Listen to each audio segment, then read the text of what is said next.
Secretary Clinton, I wonder if you could answer a couple of questions. One would be, were you aware that, thank you, were you aware that your husband wanted to give paid speeches to repressive regimes like North Korea? Do you have any comment on these new emails that have raised questions about conflict of interest involving your aide from Aberdeen? And finally, I wonder if you said there's nothing unique about this situation. You've said that before. Can you name one other cabinet secretary who had their own server?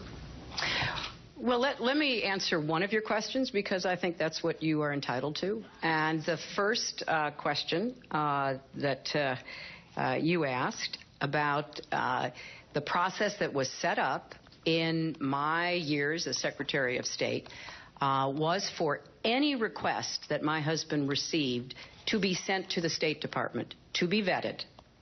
So it didn't matter where it was coming from. It was going to go to the State Department.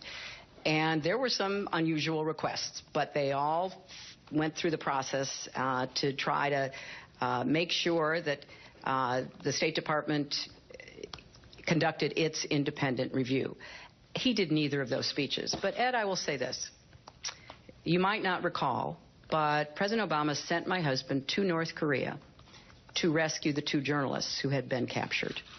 This was after a painstaking negotiation to try to convince the North Korean leader to release these 2 young women.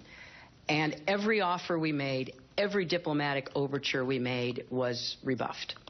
And then finally, and we offered many people to go. We said, what about this person? What about that person? All of them were rebuffed. And then finally the North Koreans came back and said, if Bill Clinton comes, we will give him the 2 journalists. We thought about it. The President and I and others analyzed it. We wanted those young women home, and we said, okay. I tell you that because that was a successful mission that accomplished its purpose. Now, I think it's beyond unlikely that the State Department, not involving me, but that the State Department would say, you know, we think it's a good idea for you to go back and see what more you can find out, see what you can pick up. Now, in the end, that was not something my husband wanted to do, and it was not something that the State Department wanted him to do. It never happened. But I'm just telling you, we had a process so that all of these requests would be vetted.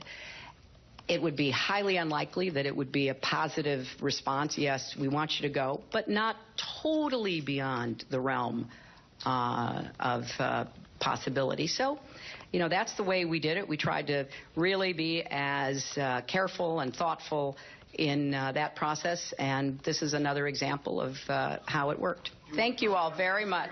Conflict of interest question? Thank you. All right, so